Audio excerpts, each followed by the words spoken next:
So the world is increasingly turning toward circular economies, and here in Australia, Bega is at the forefront of that change. To share his vision for the Bega Valley Circular Project, we welcome Bega Cheese Executive Chairman, Barry Irvin. Quite often as I looked over the Bega Valley from the lookout, I would actually think about the way things should be rather than the way things were. And I believe that, we wanted to create opportunity in this valley so people didn't leave the valley. Fantastic to have people that work for Bega Cheese, that live in Bega, that travel the world. I do like to go down and milk the cows, because going down and milking the cows takes me right back to why this company began.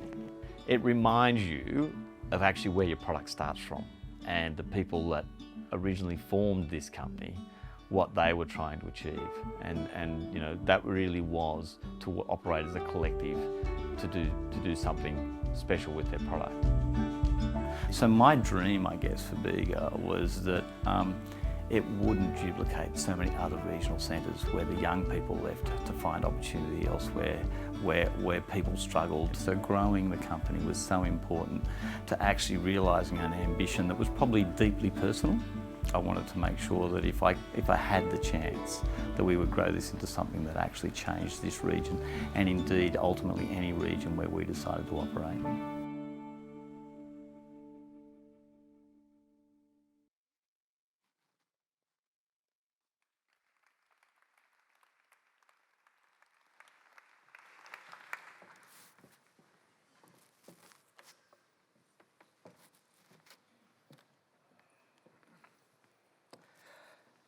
Hi everyone, really nice to be here. I think I'm always nervous when I begin to speak, maybe particularly nervous when I'm talking to 1,600 people, but I always think that before I begin to speak I should understand where I am. I should think about place, and I should think about history, and I should think about perspective. So it's kind of nice to be talking to you from the White Bay Cruise Terminal, named after John White, the naval surgeon that was on the first fleet in 1788 to Australia. You want to talk about change and challenge? There's a fairly significant change and challenge for that naval surgeon that this terminal is named after. It was one of Australia's first commercial terminals and it operated since Federation. Since 1900, when we came together as a country, this was one of the commercial terminals that took our product to the world.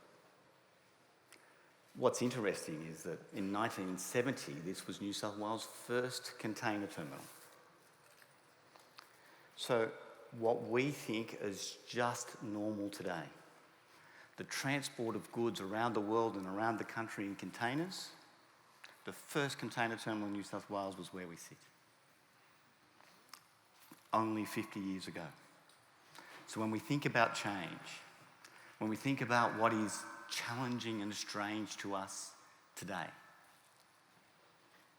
we only need to think about the fact that we think the containers have been around forever. We think they're a natural way to transport things. You can imagine that as we look forward to the future, that's what the world will look like when we're talking about the subject matter that has been on everybody's lips today. But look, I said I was nervous, and it's true. So I thought I would do better if I spoke to you from home. So that's my veranda. And look, I'm sorry. If I hadn't known you were coming, I would have straightened the cushions on the table. But many of you, like me, have grown up on farms or in small communities. And we've all learnt a very similar thing. We need to act as a collective. We're the ones that grew up going and fixing up the sporting field with our neighbours so we were ready for the sport, for the game on the weekend. We're the ones that went to the local primary school and made sure the play equipment was as good as it could be for our kids, for the next generation that were coming through. We learnt long ago that we help others to achieve or to make things better. We also learnt long ago that we can't achieve very much alone. So we hope that others will also help us. So it's interesting for me. If you live a life of community, a life of curiosity, and a life of empathy, you tend to want to have a chat about the things that are worrying you. And I tend to have those chats on my veranda. So it was only a few short years ago, only a couple of years ago in fact, that Karen Van Selm, when she was our banker in Australia for Rabobank, was chatting to me about circularity. And we've spent a lot of today talking about emissions. Emissions is one of our challenges. We've got a lot of wicked problems, whether it's emissions, whether it's biodiversity, whether it's plastics, whether it's water, whether it's social outcomes. We've got a lot of problems to solve. We can't solve just one, and we certainly can't do it in a linear way. We need to collectively solve all the challenges, or we won't achieve what we hope to achieve. How do we do that? We start talking about circularity. We start talking about the fact that if we come together and if we face each of those problems and think about, so the very straightforward definition of circularity is you think about the end of life, or hopefully not the end of life, of any resource you're going to use in a product before you start using it. In the old linear economy, which by the way 91% of the world is still linear, you take the resource, you use it once, you dispose of it. The source of many of our problems today.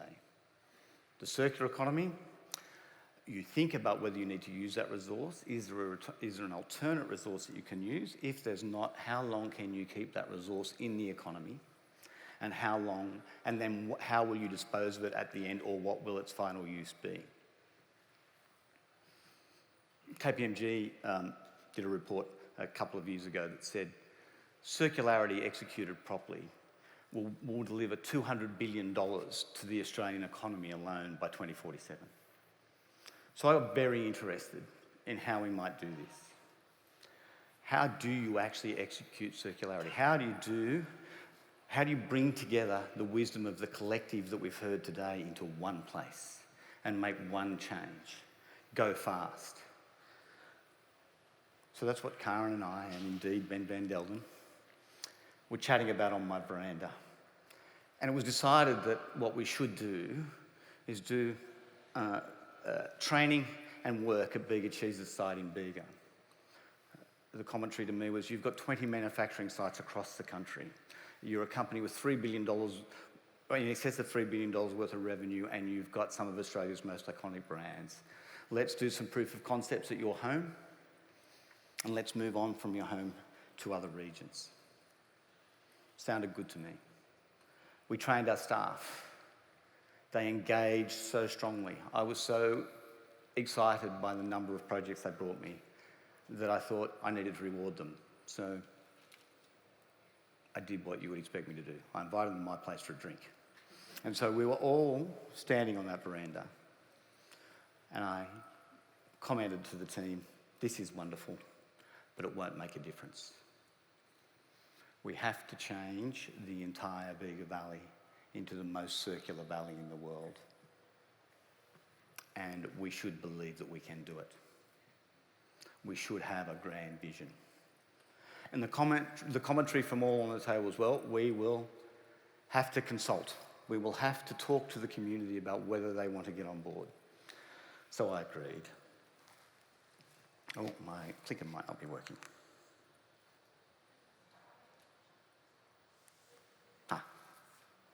So I thought I'd go to the source. So I went down to the paddock and chatted to cow 865 and said, listen, or 965, sorry. Listen, do you reckon you could just dial back the methane a little bit?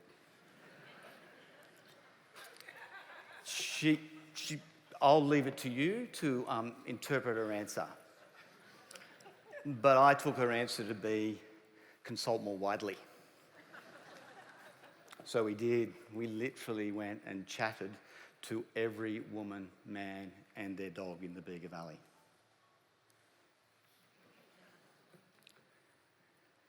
We actually talked to everybody from, of course, the dairy farmers, the beef farmers, the hops growers, the orchardists, the vegetable growers, the truffle growers, the 3 gin distilleries. They were particularly good to talk to. The egg farmers, the oyster growers, the fishing co-ops. We spoke to them all. We even went as far as to speak to the arts community because we were concerned about social outcomes. We, of course, spoke to the Indigenous community, the 3 Aboriginal land councils in our area. We described circularity and we described what we wanted to do as a community. The response was extraordinarily positive. The response was that no matter whether you agreed or disagreed, no matter what side of the political spectrum you stood on, this was the path forward. This was the path forward that we could all agree on.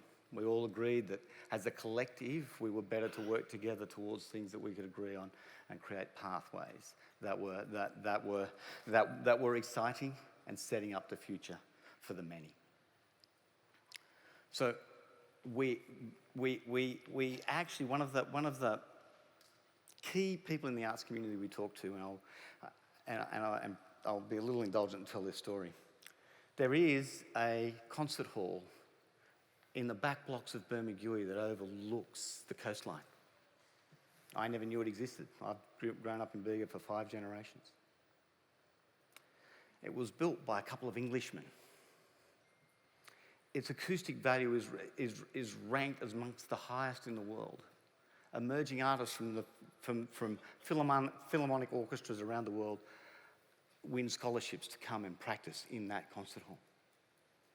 They return the generosity that they receive by going and teaching in all of the schools. And the wonderful thing about that is that when I said to those gentlemen, why did you ever believe you could do that here? And they said, Barry, sometimes the worst thing that can happen in life is if you are damned by the tyranny of low expectation. And that line has stuck with me forever. And whenever somebody says to me, our customers, our community, our government expects too much of us, I always think far worse that they expect nothing of you. Far worse that they expect you cannot achieve. I would rather have the high expectation that says that we can make a difference, that we can solve these wicked problems, that we can move forward. I might say, I don't have much expectation. That's the farm dog Ruby, owned by my son Andrew. Now Ruby is very good at sitting under trees. Ruby, for our Dutch friends, is an Australian blue heeler cattle dog, renowned for their loyalty, their brains, and their ability to move stubborn cattle quickly. My Ruby's renowned for sitting under the tree, ignoring what you say to her, and hanging around the dairy, hoping that there's a bit of spilt milk that she can drink. So I don't have a lot of high expectation for Ruby, but I do have a massive expectation for what we can achieve. So we have put together, after we consulted, we prioritised a number of projects, from baselining the whole region from environmental, economic and social perspectives, building the capacity to advise farmers on natural capital and regenerative farming, creating a lighthouse for circular economy. So creating an infrastructure that sees us be able to give real-time information to our customers, our community, our governments around the world. How do you go far? You go together. So we needed to ask friends, and we asked many. KPMG and Deloitte came on board. AACO, Australia's biggest landholder, of course, joined to help us. Wollongong University, Charles Sturt University joined to help us. NBN said if you need data in real time across the entire valley that you want to stream, we'll be there to make sure you've got the capacity to do that. Rabobank, of course, has been right beside us all the way through. We formed a cooperative. We worked out the solutions and we brought the community along. This project is a project that is designed to deliver proof of concept and then share it with other regions, with other states, indeed around the world.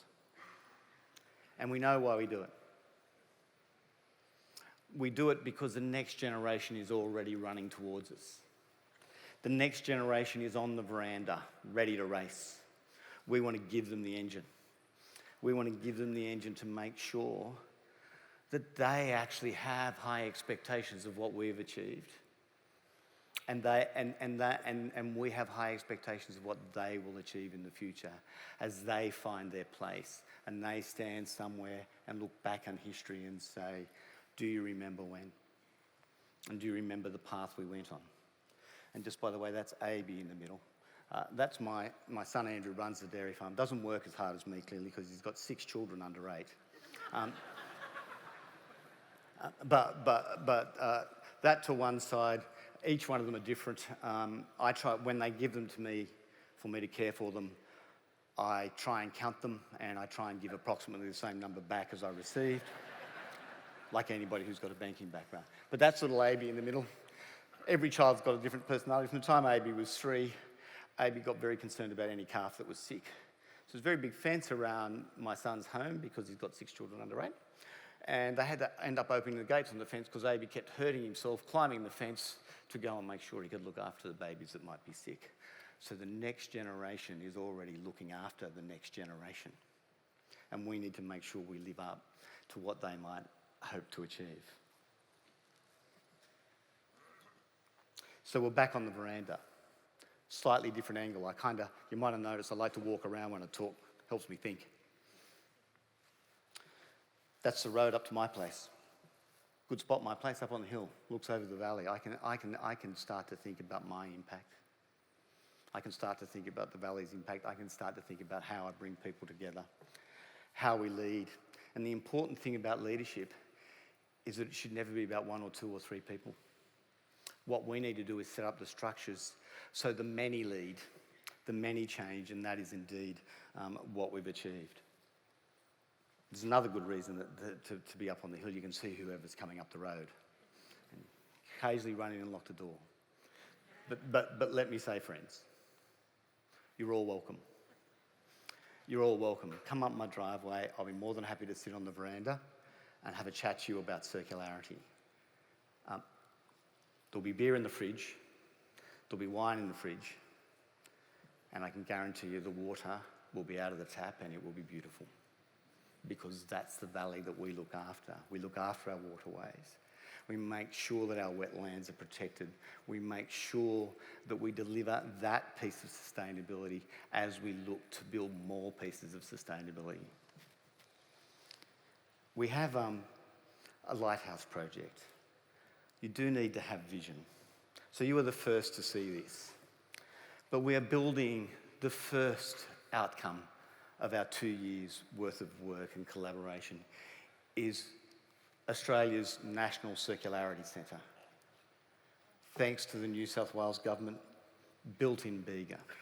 The first of many projects, a $20 million project that will see people arrive from around the state, around the country, around the world, to learn and see how circularity is implemented, to learn and to see in real time what water was managed today in the valley, through highly sensitive microphones, what biodiversity is being measured and improved. Indeed, through our collaboration with the forestry team in Bega, what carbon is being sequestered, what sustainable timber is being harvested. It will all come to you in the Circularity Centre. It will all come to you in real time. we will bring our big communities closer to us, closer to the work we do, closer to the transparency we want to offer. So we're really excited that that's our first project. I might say, as you would expect, that all our other projects are running along in parallel, so they have not stopped waiting. They are here they are moving very, very well. We're really excited. I'll leave you with one quote because I've gone over, which was probably predictable. It was Rosa Parks that actually said, "Without courage, dreams die." The longer quote, which I think is very, very personal for everybody in this room that produces and supplies food to Australia and the world. Without vision, people perish. Without courage, dreams die. I think what we have to do as we look forward, we have to have a vision, we have to have courage, we have to embrace change, be excited about it, and have a good time doing it. Thank you very much.